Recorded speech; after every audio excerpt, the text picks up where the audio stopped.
नमस्कार. सत्यपरिचितमध्ये आपल्या सर्वांचं स्वागत आहे. मीरा भाईंदर शहरातील भाईंदरच्या स्पोर्ट्स कॉम्प्लेक्समध्ये स्विमिंग पूलमध्ये बुडून 11 वर्षीय चिमुकल्याचा मृत्यू झाला आहे. भाईंदर पूर्व येथील गोल्डन नेस्ट परिसरात असलेल्या मनपा संचलित स्वर्गीय गोपीनाथ मुंडे क्रीडा संकुलच्या स्विमिंग पूलमध्ये बुडून 11 वर्षीय ग्रंथ हसमुख मुथा या चिमुकल्याचा आज सकाळी 11च्या दरम्यान मृत्यू झाला. मुथा परिवाराला त्यांच्या मुलाच्या मृत्यूची बातमी समजताच त्यांच्या कुटुंबावर दुःखाचा डोंगर कोसळला.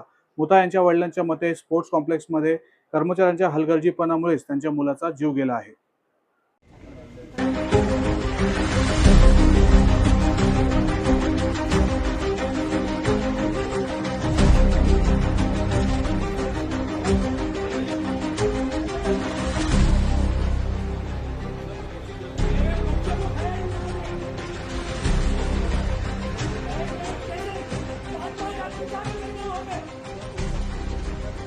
11 वर्षाच्या मुथा याच्या अचानक मृत्यूमुळे त्यांच्या समाजातही शोककळा पसरली असून समाजातील अनेक लोक व भाजपचे आमदार नरेंद्र मेहता देखील या चिमुकल्याच्या मृत्यूची बातमी ऐकताच तुंगा हॉस्पिटलमध्ये पीडित कुटुंबाची भेट घेण्यासाठी आले.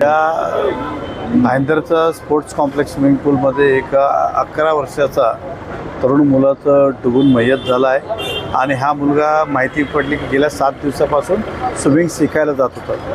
आता ज्यावेळी मुलगा एखादा स्विमिंग शिकायला जातो म्हणजे त्याला स्विमिंग कोचेस जे असतात आणि प्रत्येक ठिकाणी स्विमिंग पूलला लाईफगार्ड यासाठीच ठेवतो आहे कुठले असं घटना घडू नये. आता ही घटना घडली आहे तर नक्की याच्याबद्दल FIR केलेली आहेत. आता इन्व्हेस्टिगेशन करतील, पण प्रथमदर्शी ही नक्कीच आहे की लाईफगार्डची यामध्ये चूक मोठी आहे असं तरी दिसून येते. तरी आता मी आलेलो हसमुख ज्यांचा मुलगा आहे तो माझे मित्र आहेत, मी त्यांना आज सांत्वना देण्यासाठी या ठिकाणी आलेलो आहे मेंतर, आणि नक्कीच यावर उचित चौकशी आम्ही करायला लावतो. मनपा संचलित स्पोर्ट्स कॉम्प्लेक्समध्ये झालेल्या दुर्घटनेमुळे शहरातील नागरिकांमध्ये तीव्र रोष पसरला आहे. घटनास्थळी मीरा भाईंदरमधील समाजसेवक प्रदीप जंगम हे देखील उपस्थित होते. आपण त्यांच्याकडून जाणून घेऊया कशी ही घटना घडली आणि या घटनेसाठी कोण जबाबदार आहेत. मीरा भाईंदरच्या स्पोर्ट्स कॉम्प्लेक्समध्ये आज एक घटना घडली आहे आणि एका 11 वर्षीय मुलाचा स्विमिंग पूलमध्ये बुडून मृत्यू झाला आहे. काय सांगत आहे? काय सांगतो? अतिशय दुःखद अशी घटना आज या मीरा भाईंदर शहरामध्ये घडलेली आहे. ग्रंथ हसमुख मुथा भाईंदर वेस्ट प्लॅनेटरिया या संकुलमध्ये तो राहतो. समर कॅम्प होता, 40 ते 42 मुलांचा समर कॅम्प इकडे ऑर्गनाईज केलेला होता. सगळ्यात मोठी गोष्ट तर लहान मुलांचं स्विमिंग पूल एक वेगळं आहे, मोठ्या मुलांचं एक वेगळं आहे. त्याचा मृत्यू झाला आहे तो मोठ्या स्विमिंग पूलमध्ये झालेला आहे. त्यामुळे तिकडे लाईफगार्ड नव्हते. पहिली गोष्ट तर समर कॅम्प ऑर्गनाईज करणारे कंट्रोलर त्या ठिकाणी नव्हते. जर कोणती सुपरविजन त्या ठिकाणी करणारं असतं तर ती छोटी मुलं या मोठ्या स्विमिंग पूलमध्ये गेलीच नसती पहिली गोष्ट तर. त्यामुळे समर कॅम्प ऑर्गनाईज करणाऱ्या आयोजकांवरती गुन्हा दाखल झाला पाहिजे, या ठेकेदारांवरती गुन्हा दाखल झाला पाहिजे. लाईफगार्ड नव्हतेच, असते तर त्यांनी त्या मुलाला वाचवलं असतं. त्यामुळे लाईफगार्ड नसताना सुद्धा त्यांचा जर पगार चालू ठेवला असेल तर त्या लाईफगार्डवरती सुद्धा गुन्हा दाखल झाला पाहिजे. आणि कुठलीही उपाययोजना नसताना अशा ठिकाणचे समर कॅम्प ऑर्गनाईज करणं महानगरपालिकेला न विचारता तुम्ही असे ऑर्गनाईज करता तर महानगरपालिकेचे सुद्धा अधिकारी यामध्ये सहभागी असल्याने त्यांच्यावरती गुन्हा दाखल झाला पाहिजे. माझी तर हीच विनंती राहील की मीरा भाईंदरमधले जेवढे पण पालक आता आहेत जे समर कॅम्पसाठी आता इतरत्र प्रायव्हेट ठिकाणी सुद्धा पाठवतात, तर तुम्ही स्वतः प्रत्यक्ष जागेवरती जाऊन अपडेट घ्या. CCTV त्याचं फुटेज जर आहे तर ते CCTV फुटेजच्या हिशोबाने तुम्ही कंट्रोलिंग बघा. मुलं आपली नक्की काय करतायत, कुठे आहे करतायत. फक्त आपलं त्या मुलाला समर कॅम्पमध्ये टाकलं म्हणजे आपली जबाबदारी संपली असं नाही. आज त्या आईवडिलांवरती काय परिस्थिती ओढवली असेल. एक 11 वर्षाचा मुलगा, त्यांचा घरातला एकुलता एक मुलगा, आज 6 ते 7 हजार रुपयाच्या या समर कॅम्पच्या आनंदासाठी त्यांना ते आयुष्यभराचं दुःख त्यांना आता सहन करावं लागणार आहे. त्यामुळे महानगरपालिकेचे आयुक्त आहे, प्रशासनाला एवढीच विनंती राहील की या जबाबदार सर्वच लोकांवरती गुन्हे दाखल झाले पाहिजेत आणि कुठेतरी महानगरपालिकेने उपाययोजना केल्या पाहिजेत. आणि हे महानगरपालिकेचं आहे म्हटल्यावरती महानगरपालिकेने स्वतः हे स्पोर्ट्स कॉम्प्लेक्स चालवायला घेतलं पाहिजे. ठेकेदाराच्या फायद्यासाठी हे प्रायव्हेटायझेशन न करता महानगरपालिकेने स्वतः ते चालवून घेतलं पाहिजे. मुंबईत असंख्य असे स्विमिंग पूल आहे जिकडे 100-100 रुपयामध्ये महिना स्विमिंग पूल अवेलेबल आहेत, परंतु या ठिकाणी तुम्ही आला तर अव्वाच्या सव्वा असे रेट्स पण घेतले जातात. अनेक लोकांच्या असंख्य लोकांच्या तक्रारी येत असतात. त्याच्यामुळे माझी तर हीच मागणी राहील की कमीत कमी महानगरपालिकेने असे उपक्रम स्वतः ऑर्गनाईज केले पाहिजेत आणि महानगरपालिकेने चालवलं घेतलं पाहिजे. या स्पोर्ट्स कॉम्प्लेक्समध्ये एक हॉटेल देखील उघडण्यात आले आणि यापूर्वी आपण याबाबत उपोषणालाही बसले होते. काय सांगाल? नाही, फक्त केवळ हॉटेलचा विषय नाही याच्यामध्ये. या ठेकेदाराने कोविड काळामध्ये याचा वापर पूर्ण केलेला होता. बहुतेक जणांचे ज्यांचे ॲडमिशन्स होते त्या ॲडमिशनच्या माध्यमातून त्या लोकांना इकडे वावर चालू होता, स्विमिंग चालू होती.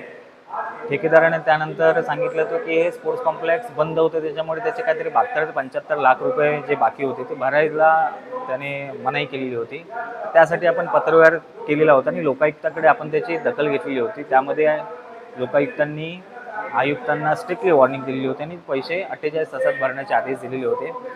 राजूस किचन नावाचं जे हॉटेल आहे ते सुद्धा इकडे अनधिकृतरित्या चालू आहे. त्यामुळे एकमेव सरकारी वास्तूमध्ये गव्हर्नमेंट किचन असेल तर गोष्ट वेगळी आहे, गव्हर्नमेंट कॅन्टीन असेल तर वेगळी आहे, परंतु एक प्रायव्हेट हॉटेल या ठिकाणी चालवलं जातं.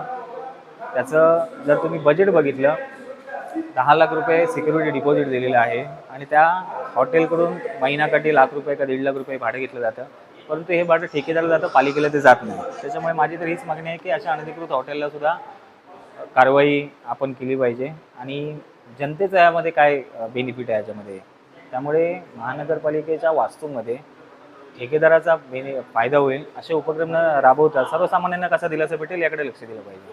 पूर्ण मीरा भाईंदर शहरामध्ये ठिकठिकाणी समर कॅम्प आयोजित करण्यात आले, पण या समर कॅम्पवर कुठल्याही प्रकारची शासनाची नियंत्रण नसल्याचं दिसतं. मीरा भाईंदर महानगरपालिकेने कोणालाही या प्रकारची अशी परवानग्या दिल्या नाही, तरी सहज कोणीही समर कॅम्प चालू करतात आणि या समर कॅम्पमुळे आज स्विमिंग पूलमध्ये एका बालकाचा मृत्यू झाला. काय सांगा? कसं आहे की महानगरपालिकेला नक्की AC ऑफिसमध्ये बसून फक्त त्यांना डेली कलेक्शन किती येतं, कसे आपल्याला एक्स्ट्रा पैसे कमवता येतात ह्याच्याकडे फक्त लक्ष देण्यासाठी वेळ असतो. ॲक्च्युअल ग्राउंडवरती येण्यासाठी त्यांना वेळच नसतो. त्यामुळे समर कॅम्प कुठे ऑर्गनाईज करतात त्याला महानगरपालिकेची पण परवानगी घेणं आवश्यक आहे, पोलिसांची पण परवानगी घेणं आवश्यक आहे की किती विद्यार्थी आहेत, त्यांचा डेटाबेस महानगरपालिका असणं गरजेचं आहे.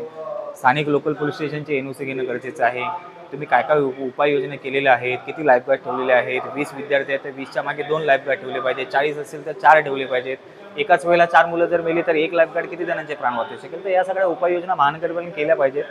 त्यामुळे नवीन आयुक्त जे आलेत राधा विनोद शर्मा यांना हीच विनंती राहील की या मीरा भाईंदर शहरामध्ये जेवढे प्रायव्हेट स्विमिंग पूल आहेत, जेवढे प्रायव्हेट क्लब आहेत, या ठिकाणी समर कॅम्प जर ऑर्गनाईज करत असतील तर त्याची परवानगी महानगरपालिकेने घेणं बंधनकारक राहील. त्याचा पूर्ण डेटाबेस तुम्ही समर कॅम्प किती वेळा चालू ठेवताय, दिवसाला 5 तास ठेवणार आहात, 6 तास ठेवणार आहेत, तर काय काय उपाययोजना करणार आहेत, किती सिक्युरिटी गार्ड ठेवणार आहेत, लाईफगार्ड किती ठेवणार आहेत, सुपरविजन करणारी कोणती टीम आहे, याचा सगळ्यांचा तपशील त्यांना दिला पाहिजे. मग त्यांना NOC दिली पाहिजे, मग ते ऑर्गनाईज केलं पाहिजे अशी माझी मागणी आहे.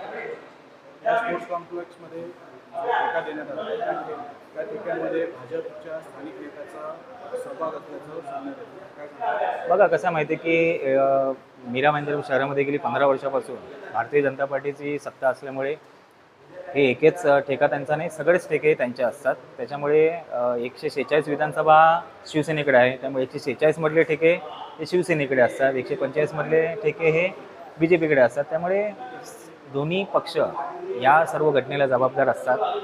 या राजकीय नेत्यांचं कुठेही कंट्रोलिंग नसतं कुठल्याच गोष्टीवरती, फक्त ठेका देणं, त्याचे पर्सेंटेज घेणं एवढ्यातच त्यांची धन्यता असते.